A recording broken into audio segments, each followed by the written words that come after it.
Hey there, guys. I just want to follow up on a couple of things that I didn't really leave out, but some kind of addendums here on Little Round Top, which I just did a video, so this is a quick part two. The last thing I didn't really address is why. The why is often the most important question, and so why was Chamberlain picked, and why was his story basically of Little Round Top, his exploits on Little Round Top, so vaunted when the actions of many others were so largely ignored, such as Strong Vincent's? To address that question, I mean, you have to look at things. This is where historians look at things instead of in real time, instead of digging up, you know, what led up to it. This is where hindsight actually does come in, and there are many reasons why not only Chamberlain but many other people during the Civil War would want to build up their story, so to speak, or not even, if they're not even lying or embellishing, just to put the focus on their actions as opposed to the actions of others. I mean, the first one should be quite obvious: fame and glory. That goes without saying, and that definitely plays into some of the thinking and some of the minds of some of these people when it came to their contributions after the war. Another one would be just the fact that it was a very personal thing for these folks, that they took great pride and great honor, and often quite rightfully so, in their actions, and they were very proud of the men who served under them. So that's another reason. A third reason is power. A lot of these folks were going back home and trying to become politicians, so on and so forth, or business leaders in their community or whatever, and they wanted to ride the coattails of their own coattails, of their own actions during the war. So those are some of the reasons. But I was reading an interesting article coming up here this morning, so I'm going to look at the phone.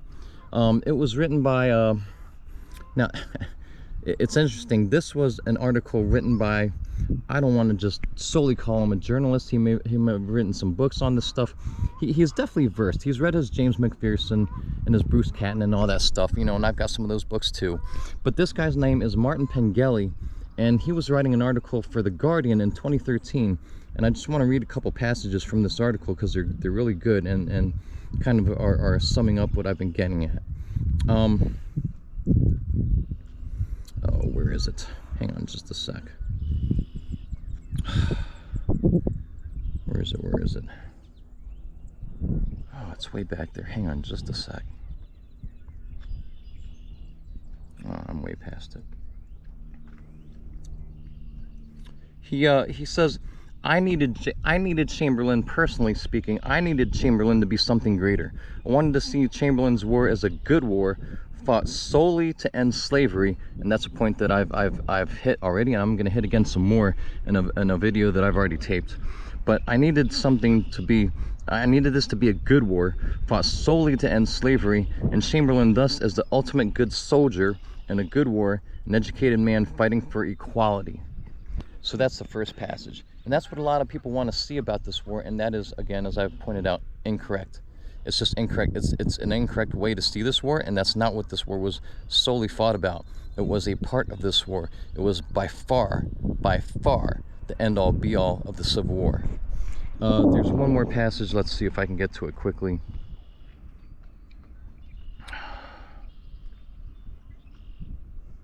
He's read all his stuff, you know, he's read his Shelby Foote, all that good stuff. So the guy is definitely versed. He knows what he's talking about.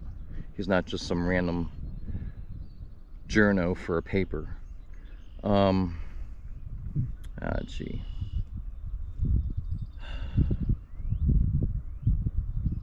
Little Round Top did not decide the fate of a nation. Did not decide the fate of the nation.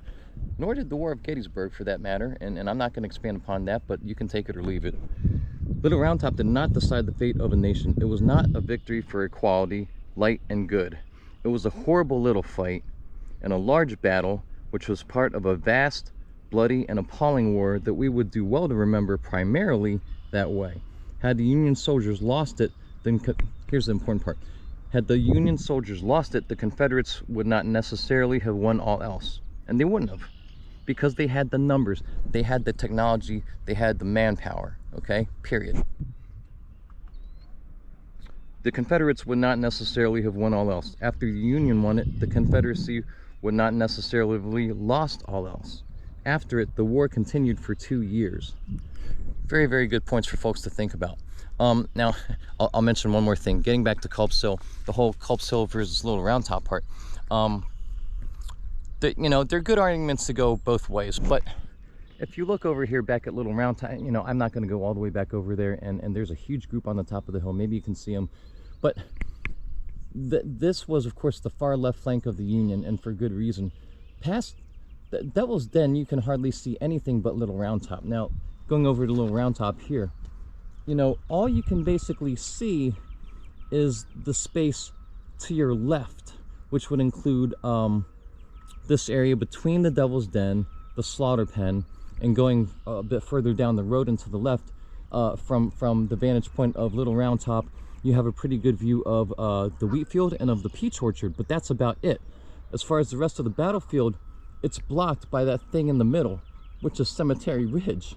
You can't see beyond Cemetery Ridge. You can't really see much to the left or the right of it, at least not past the Wheatfield, and you can't see up north. But a bigger point is, and this has often been mentioned by folks who study this, is that Little Round Top is closest to Taneytown Road. Culp's Hill is closest to the Baltimore Pike. What's the difference? The difference is the Taneytown Road was dirt back then, and was, of course, horrible to travel if it wasn't rainy, and it wasn't during these 3 days, but it was hot and dusty.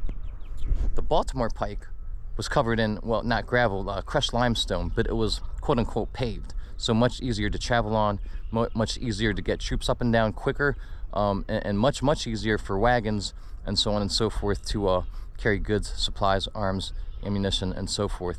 So that's one clear advantage that Culp's Hill had. We can argue about the vantage points. I think Culp's Hill was somewhat more of a commanding position. But it depends if you're talking about, you know, what part of the battlefield you're talking about. But I've already explained this part of the battlefield, and it's a good view. You could call it a strategic location for sure. The Union, of course, thought it was important as well. But one other important thing to point out is, before this battle started, before the Battle of Gettysburg in general started, it was given significance, but it was never given a high priority. Now, understand what I'm saying. The Union did not ignore it. They did not think it unimportant. But Meade also didn't give it top priority, quite obviously. And that may be for good reason. That may be for the reasons that he thought it had a limited view, and that should it be threatened, he could get enough of his generals who were right up there on the lower part of Cemetery Ridge over here pretty quickly. Culp's Hill would be a trickier proposition because it's across the road. It's a steeper grade, and I think the argument kind of tilts towards Culp's Hill. But you know, it's a close contest in my own personal opinion. Both were strategic points, and both had good reason to you know, to want to be defended. But hopefully I've clarified just a little bit of this up for folks. This is a debate amongst Gettysburg people who are much smarter and much more versed than I am, and you know, people can and do have these arguments for decades and decades, and from here on out they will continue to have them for decades and decades more. By the way, the podcast that I mentioned was Gary Edelman, one of the giants of Gettysburg, so to speak. He did a great podcast. Now I can't remember the guys who did the podcast. It's, you know, I don't know, the Gettysburg something or other. But the great thing, and not to impugn them, they're both also very smart.